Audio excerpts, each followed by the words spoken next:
Kumekuwepo na kuripotiwa kwa taarifa katika vituo vya polisi na nyingine katika mitandao ya kijamii zikijulisha kwamba mtu au watu fulani wamepotea, hawaonekani au wamekamatwa na watu waliojitambulisha kuwa askari wa jeshi la polisi. Jeshi la polisi linapopata taarifa hizo huanza uchunguzi wa kukusanya ushahidi kutoka vyanzo mbalimbali ili kupata ukweli wa taarifa ya nini kilichotokea, kwani hauwezi kusema moja kwa moja kuwa mtu aliyeripotiwa kupotea, kutekwa, kulazimishwa kupotea au kuuawa bila ya kupata au ya kumpata anayedaiwa kupotea na ushahidi wa kudhibitisha taarifa hiyo ya nini kilichomtokea. Kama alitendewa uhalifu, ni nani wahusika kulingana na sheria, kanuni na taratibu. Vile vile, kwa mujibu wa kifungu cha 117 cha sheria ya ushahidi sura ya 6 marejeo ya 2022, marejeo ya mwaka 2022, na kifungu cha 161 cha sheria ya ndoa sura ya 29 marejeo ya mwaka 2019, dhana ya mtu kuchukuliwa kuwa amekufa inapaswa kudhibitishwa na mahakama baada ya miaka 5 kupita kulingana na vielelezo na ushahidi utakaowasilishwa. Katika matukio ambayo yameripotiwa katika vituo vya polisi na uchunguzi wa kina kufanyika na walioripotiwa kupotea kupatikana wakiwa hai na wengine wakiwa wamekufa, hadi sasa ushahidi kwa baadhi ya matukio yameonyesha sababu zake ni kujiteka, wivu wa mapenzi, imani za kishirikina, kugombea mali, kulipiza kisasi, kwenda nchi nyingine kujifunza misimamo mikali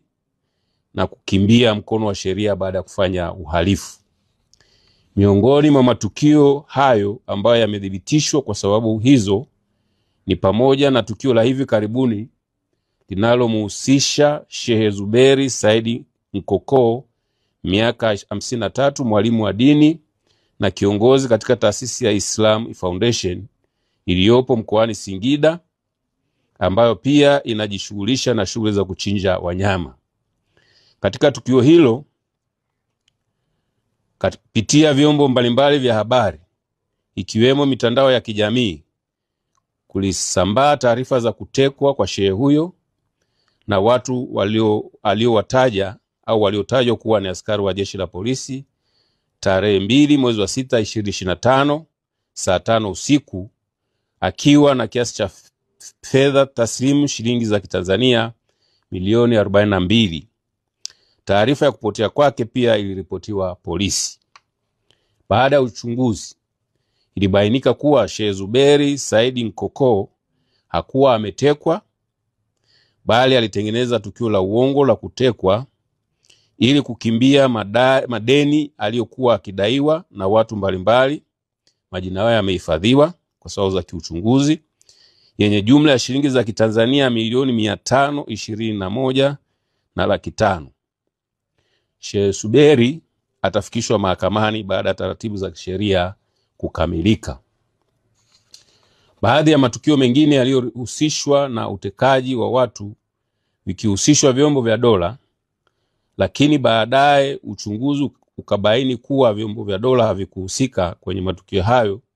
ni pamoja na tukio la tarehe 7 mwezi wa 6 2025 lililotokea katika kijiji cha Mtakuja, kata ya Nanganga, wilaya ya Ruangwa, mkoa wa Lindi, ambapo Rita Severini Ndambalilo, miaka 41, mkazi wa Dangote Mtwara, mfanyakazi wa kituo cha kuuza mafuta cha kampuni ya Specialized Petrol Station ya Mtwara, alikutwa akiwa ameuawa kwa kunyongwa na mtandio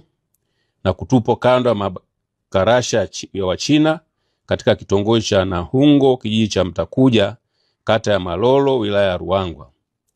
Upelelezi ulibaini kuwa mtu huyo aliuawa na Juma Salum Njenje, miaka 49, aliyekuwa akimtumia kama dereva wake wa bodaboda, baada ya mtu huyo kumuona Rita akiwa amebeba fedha kwenye mkoba